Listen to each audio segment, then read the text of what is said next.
Chapter 12: Familiar Faces and Where It All Began.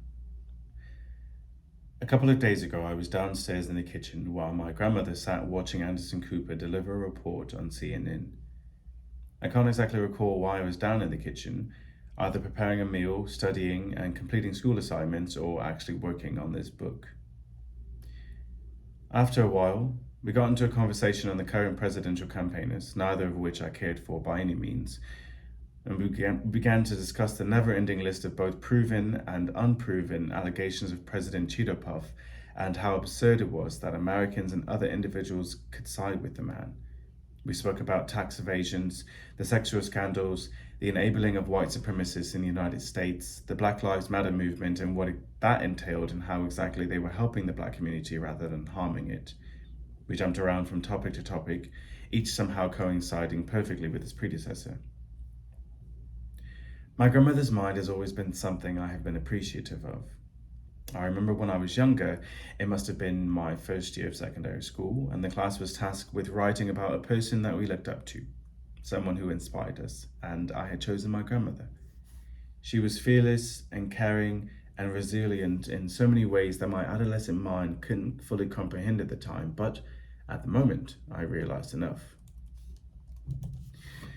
Even as a child, and watching her speak so vividly about the life she had lived, the memories of her childhood, and the few regrets she had, but always ending the conversation with the fact that everything had brought her to where she was today, and that, without it, she wouldn't have her lovely grandchildren.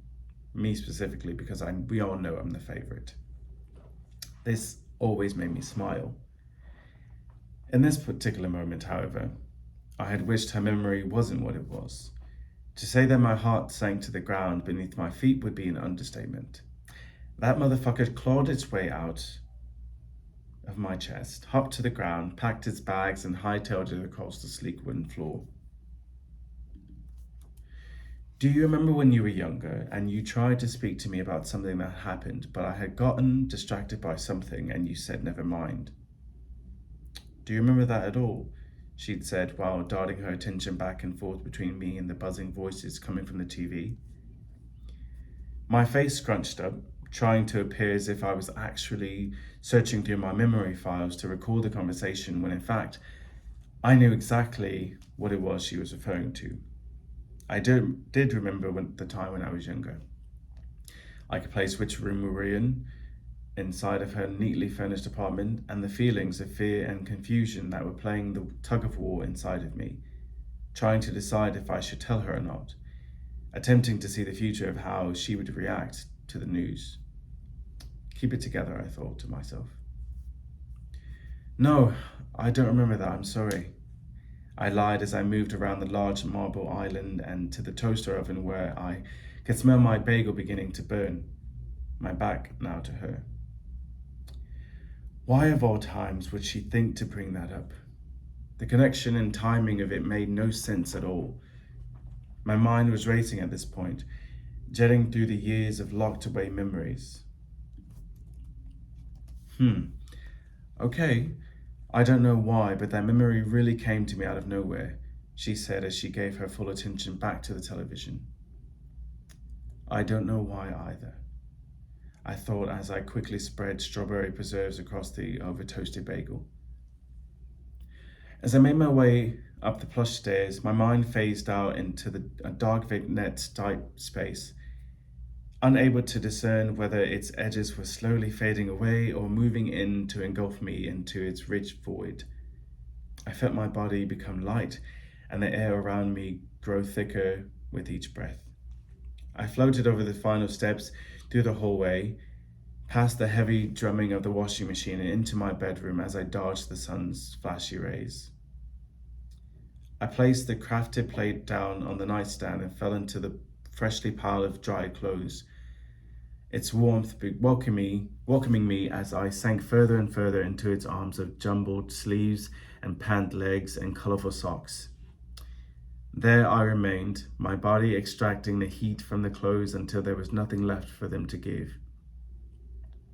I could feel this heavy sensation begin to boil in my center, slowly peeling back from the folds of my skin and encasing me in a dense coat of sorrow. knees to chest. I moaned in acceptance for the emotions of the memory that had made its way out of the box I'd for so long kept locked and hidden away. A part of my life I'd all but forced myself to forget and never wanted to relive.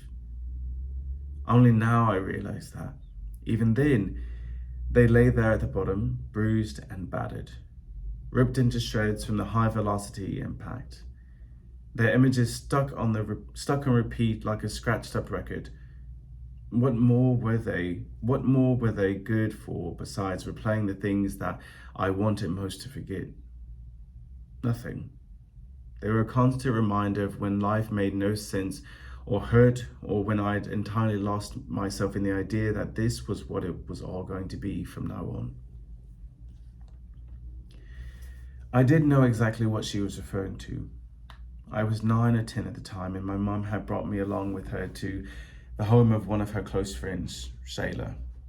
Shayla had 2 sons, Adrian and Dante, both of whom I would refer to as my cousins, even though we weren't blood or maritally related.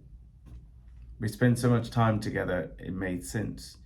This particular day, my mother and Shayla were off somewhere within the house, and myself, Adrian, who was the oldest at roughly 16, and Dante, who was 2 or 3 years older than I was, were in the bathroom together.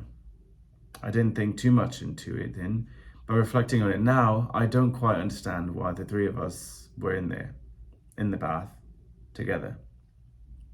While the water worked its way up, I held my knees to my chest, and we spoke about whatever young kids speak about. I sat closer to the faucet. Dante sat opposite me in the same position, and Andre was the furthest away from it, with his back against the body of the tub. I don't think I had really seen any other boy or boys naked besides my brothers when we were dressed or had to use the toilet, but I convinced myself that this must be normal. Didn't many cousins do this? Adrian was the oldest of us, so it must have been okay if he were in here with us. When the tub was finally full, I shut off the water and we sat there continuing our conversation. I lathered myself and bathed as my mother had taught me to do, twice behind the ears, get the neck, pull it back and clean, get the body and swipe between the crack. I wrung out the washcloth and rinsed away the suds from my body. Once I finished, I grabbed the closest towel, dried myself and exited the tub. Dante followed shortly after. I removed my towel and began to use the lotion that sat atop the counter, and as I began to dress, Adrian interrupted, his voice quiet and assertive. "Wait," he whispered. He stood there with white foam dripping down his more developed body until it fell into the murky waters. For the first time, through the suds, I saw his penis. I looked down at my own and wondered if mine would also grow that way as I got older. "What happened?" I asked him. He washed away the remaining froth from his body. Now fully exposed, he took a towel and dried himself off before stepping out. The towel barely covered his butt as he turned to let the water out. "Can I get dressed?" I proceeded to ask, unsure as to why he had told me to wait. "Do you want to play a game?" He stood over the 2 of us. I felt the weight drop onto my shoulders. Not because of how he towered over the 2 of us, me especially, but the way he asked it. The tone and directness. "What kind of game?" I hesitantly asked. "It doesn't really have a name, but it's fun. I can show you. We can show you," he said as he moved me closer towards his naked body. "Close your eyes," he said again. When I'd finally forced my eyes shut, I heard the shower starting, and I felt my hand being pulled by his. Blindly being led, I brushed against the towel's fabric before connecting with flesh. Stiff, heated flesh. I quickly opened my eyes and found that his penis was resting in my hand. I looked up at him, startled. He wore this assured and prideful look on his face as he looked down at me and then at his penis. He flexed it, and I pulled away, backing into the tub and nearly falling in. Meanwhile, Dante was laying the towel I had used to dry off onto the floor and guiding me to lay on top of it. I tensed at how cold the floor was even through the towel. I kept my face forward, but my eyes kept darting around, trying to see and understand what was happening. I could hear him instructing Dante to lay on top of me, and he quickly followed suit by laying on top of Dante. The heaviness of both their bodies made it difficult to breathe. I tried to relay this to them, but only a raspy cough escaped. The two of them whispered behind me, and before I could ask what they were doing, what they were talking about, a sharp pain shot through my backside. I yelped, and Adrian reached around to cover my mouth. "Shh! You have to be quiet," he told me. A tear ran down my face as the foreign discomfort settled in. It was hurting, and I was confused, and all I wanted to do was get as far away from the both of them. "I don't want to play this game anymore, Adrian." I couldn't turn to face him because of the way my body was pinned down. "It's okay," Dante chimed in. But it wasn't okay. I had said to myself, this game wasn't fun. I wasn't enjoying any of it, and I knew deep down that it shouldn't be happening. I wanted to call for my mother, but in doing so, I knew what would follow. Is that what I wanted? Would my mother also be upset with me? Would she blame me for putting myself in this situation? I held my tongue. Dante continued, and I can feel a countering rhythm against his own as I laid my head down onto the damp towel. The floor, still cold as ice, made me feel like I was in a winter-stricken town. Frost covering car windows with 10-foot-high snow barricading entire neighborhoods. There, squished beneath their bodies, I longed to be buried deep within that very snow, peacefully allowing for it to freeze the moisture within my breaths. My face began to feel tender and warm from sliding back and forth. How long would this go on? I asked myself. I wanted to be back home and playing with my toys, or in bed, or crushed underneath it. Air filled my lungs as the compressions that had been administered finally let up. I turned to see that they were now hovering over me. Dante stood a few inches behind Adrian, who was now closest to where I still lay. When my body found the will to move itself, I felt the warm, clammy touch of a hand against the lower portion of my back, holding me in place. I looked around once again and found Adrian squatting down. I closed my eyes, anticipating what was once again about to happen. Something cold and slimy dropped into my center, and more than before, the pain that followed made me want to scream, but nothing escaped. Just the faint sound of a throated whistle, more like a whisper, a tiny screech even. The tears that had swirled along the levees of my eyelids finally broke, crashing over. My body was rigid, and it was as though he became more and more forceful with each insertion. He dug his fingertips into the side of my waist, and I could feel the heat of his breath behind my ear, a heavy, exhaled pant that matched his action. In front of me, Dante kneeled down, putting his penis inches away from my face. He lifted me by the chin and moved his hand to the nape of my neck while attempting to guide me towards it. A clear liquid was hanging, and I pulled away, revulsed. However, in doing so, I backed myself deeper into Adrian's groin. I whimpered again, like an animal who was unable to properly create sounds, one that had been injured by the years of torment and mistreatment of the wild, free to roam in its own habitat until it's been hunted by senseless poachers. Why? Why were they doing this? Why were they doing this to me? I thought I was their family, their cousin. Was it something that they did with each other? Who else had done this? Who else had they done this to? Why had I gotten into the bath with him? Why would they do something like this? They were older and far bigger than I was. What could I possibly do to fight them off? Why had my mother brought me here? I wish I had stayed home. Something, anything would be better than here. Better than this, I thought. I just wanted it to be over with. I needed to be free of the sharp pain and crushing weight of his body. He went slower and slower and then faster again. At some point, after what felt like an amount of time that I was unable to comprehend, a most unpleasant muffled sound exploded from his mouth as he pulled himself away from me. His right hand came crashing down in front of my eyes. Eyes that were wide open from keeping watch of Dante, who now stood in the corner watching his brother. And from the inability to even close them, the dampness of the towel had become mixed with my tears. Was he done? For a while he rested there before finally hoisting himself up. As he pulled away, I sighed in relief and coincidentally felt a piece of myself leave with him. I felt exposed and used and hurt and betrayed. But above all, I was sad. I couldn't tell the difference between the tears caused by the pain that they had inflicted to my area and those which were a result of my heartbreaking.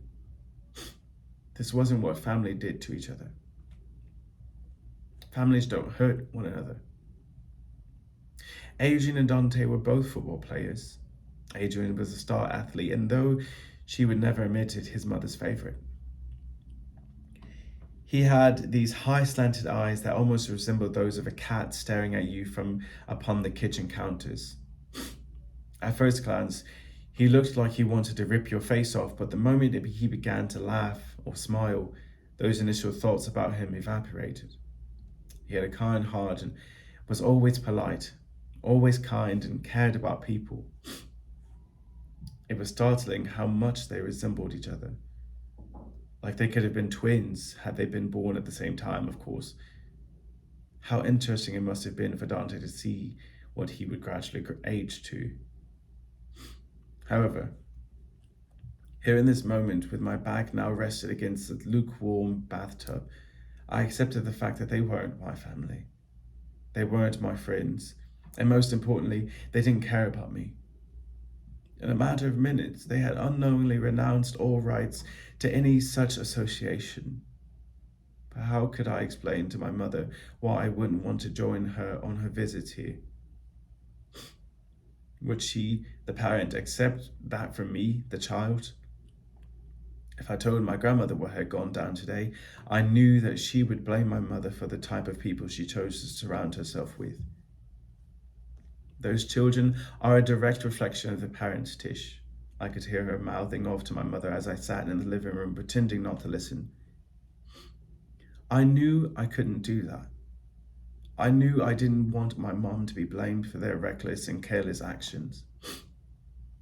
Giving the benefit of the doubt, maybe their mom didn't know the type of things they partook in when no one was watching. So I told myself, stay quiet, Marcus. Say nothing, Marcus. Tell no one, Marcus. Die with this, Marcus.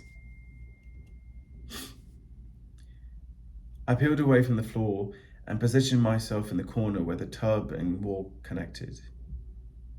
I watched as they stood in front of the mirror, staring at themselves while nonchalantly preparing themselves to exit from the bathroom. Completely unfazed by the events that had so recently unfolded, unable to stomach inspecting the damage, I grabbed my underwear from the counter space, slid my feet in, and positioned the band high above my waistline. My legs were trembling uncontrollably, that I wondered if I would have the balance and strength to pull myself up, to walk. I stared down at my hands, shaking, clutching onto the twisted denim that had laid witness to how I had been defiled. I looked up at them, betrayal seeping through every fibre of my being. If only my looks could have slain them where they stood. I imagined smashing their heads through the mirror where they stared back at their smug faces, repeatedly banging them against the faucet as the water shot out in a hasty escape, the water and the deep red blood wildly weaving together in the sink before disappearing down the pipe. I wanted to hurt them. I really wanted to hurt them. I wanted them to feel what I had felt, what I was feeling. Was this what adults meant when they said life isn't fair? The sensation of a jagged shard piercing under my skin replaced the tension that had wrapped itself around the now misshapen denim jeans. I slowly released the fabric from my grasp, shook them out into their normal figure, and guided them over my underwear. As I lifted my shirt over my head, for a sweet moment everything disappeared. The world outside went quiet, and I was there in the bathroom alone. The walls fell down, allowing for the breeze to engulf me in its coated embrace, slowly lifting me away, far away from this ruined world, where people lied and stole and hurt others simply because they could. Just bad people who didn't care about anyone else but themselves. I could see my mother holding me close into her chest, arms wrapped tightly around me, tears running down her face as she rubbed my back in figure eights. I wondered if, in this vision, I had told her what happened. I wondered if this would be her reaction to the news or some far-fetched hope of how it would be. But then she stopped, peeled me away from her, and looked me in the eye, her eyes permeating my unconsciousness. Her gaze broke me from the hankering fantasy I drifted into and sent me crashing back into the reality I had been given no choice of. The shirt fell down onto my shoulders, and once again, there they were. Here I was. Nothing had changed except for the amount of clothes we were wearing and the knock at the door. They looked at each other and then over at me before opening the door. Their eyes were focused, looking at me, but almost through me. A look that told me to keep my mouth shut, or else. Or else what? I had thought to myself. What else could they possibly do to make me feel any worse than I already was? I stood up and moved closer towards them, preparing to immediately jet out as soon as I could. When the door finally opened, I saw my mother and her friend standing there. Instantly, the tears were back. I rushed to my mother and buried my face into her stomach. She pulled me away to look at me, and through the thin layer of water that was covering my vision, I could tell by the shape of her face that she was concerned. "What's the matter?" she asked me in that higher tone she would use. One meant to calm my brothers and myself, but also in a means to understand. But no words formed. I cried and desperately failed at catching my breath while she stared down at me. I knew I couldn't say anything. What would I even say? That they hurt me and I was still hurting? Would she have had me then point to where exactly the pain was emanating from so that she could better understand? No, I couldn't. I broke free of her hands and buried my face back into her stomach. I could slightly hear Adrian and Dante behind me talking amongst themselves. Shayla's footsteps moved past my mother and I towards where they stood. "Why is he crying, and don't make me ask you again?" she said to them. I could imagine her face, squeezed tight in disapproval, eyes darting back and forth to figure out which of them was the culprit. Which? It wasn't which. It had been the both of them. "We were just playing a game," Dante responded under his breath. Liar, I thought. "What damn game were you playing that has him over here crying, Dante?" Her voice was annoyed and impatient.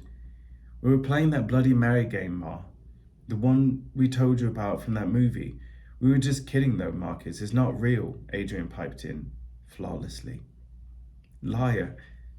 The both of you are liars, I thought. "I told your asses not to play that game." Not in my house. Now go sit down somewhere, Shayla exclaimed as she walked over to me, placing her dainty hand on my shoulders. It's okay, baby. Don't cry. No, it wasn't okay. Your sons were the reason I was crying, and not for the stupid reason that you so foolishly believed. I knew I couldn't say anything, though. Consequently, I forced myself to stop crying, to make it seem like what they had said was true and that I was in fact being a big baby, and ran crying to my mother because I was scared that some dead woman was going to jump out from the mirror and murder me. Another fantasy, another hope of what might have happened when the door finally opened. Another life, another reality that was not my own. When the door did finally open, displaying the bright hallway and some man I can't recall, Adrian and Dante moved out past me and disappeared around the corner. Come on now, I have to use a toilet, the man said, awakening my feet. I brushed past him and went into the opposite direction of the others to be alone, away from the cluster of adults and the other two, trying to focus my feelings on the action figures I was robotically moving around on the laminate floor. The sound of my mother's laughter mixed with that of their mothers and some other people who had shown up, shook me from the spaced out daze I was in. I found myself clenching the head of the obnoxiously muscular male toy. Their conversation became clearer, and soon they were all standing no more than 20 feet away.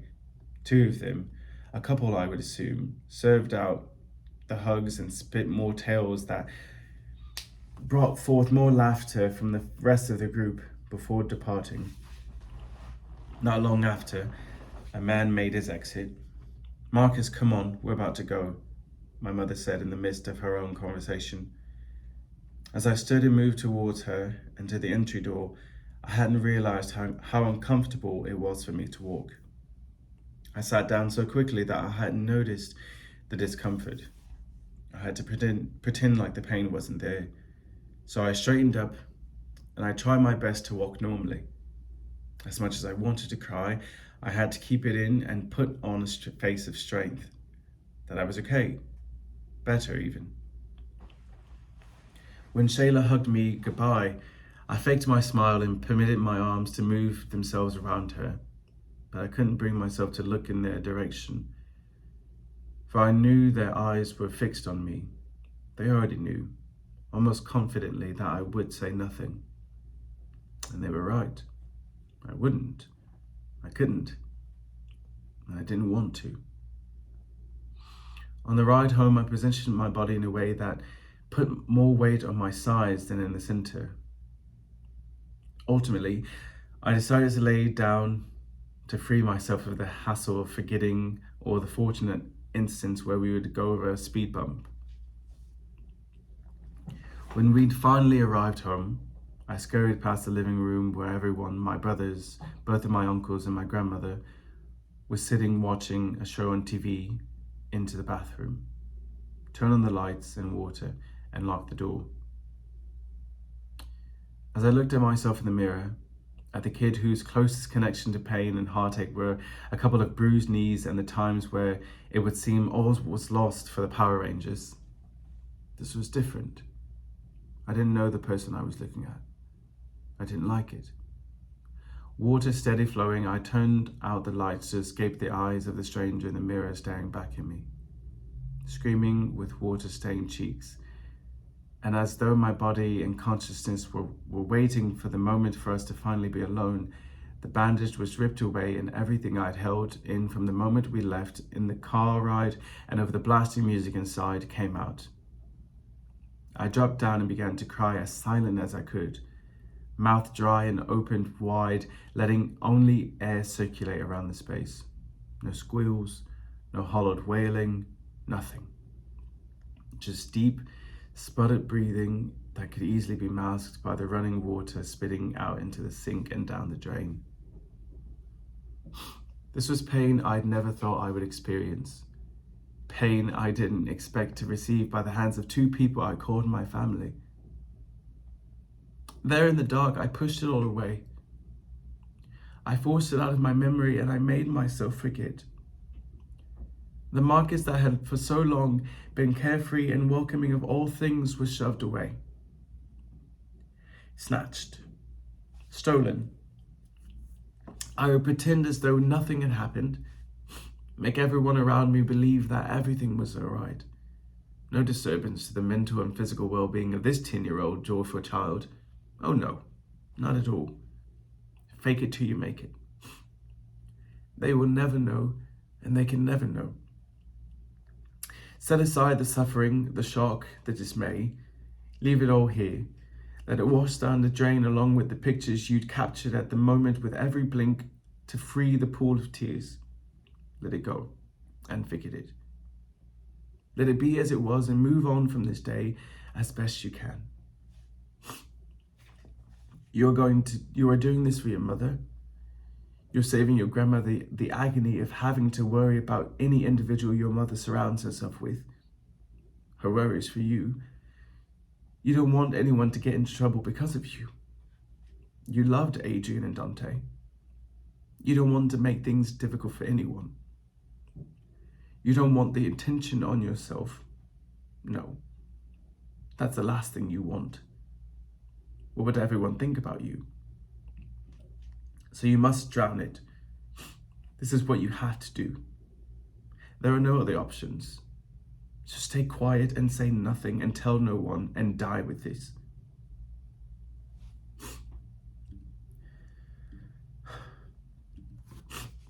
When I opened my eyes, I sat and moved to the edge of the bed. I knew exactly what you were talking about. I had tried to forget it. I had, in fact, forgotten it. And now here I was, nearly 17 years later, reliving the moment that would callously send me down an endless spiral.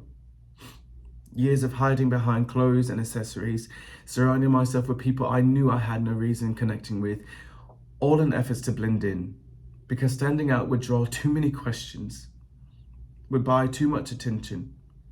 Escaping into sex and alcohol and drugs and anything else that would make me feel wanted and seen, even if it was for a quickie that would only leave me loathing myself more than I was for spending hours on an app where most of the men only wanted to be with me because I would be their first black guy, had some size fetish, or enjoyed the thought of shitting out racial slurs when they wouldn't get the response or attention they'd expected. I knew what I was doing, but I didn't want to stop. I couldn't stop. Because hurting myself in whatever capacity reminded me that I, broken as I was, still had life flowing through my body. I knew that it wouldn't last forever. I knew that at some point it would come to the time where I would stand at the forked road and have to choose confrontation of the many skeletons I stowed away or death. Periodically, the latter sounded more obtainable than anything else. Easier, even. I understood that you were only trying to have a conversation about information you knew nothing about. But fuck, why now? The energy I'd had for the day had completely faded away. Once again, I was in that bathroom at my grandmother's house. The dog cupping me tightly in its stringy, decrepit fingers as I curled into a ball. I laid back onto the bed and slid into the same fetal position as that day. No wailing, no screeching, just a soft and steady stream of salty tears with the occasional audible escape of my agony. I really need to deal with my shit.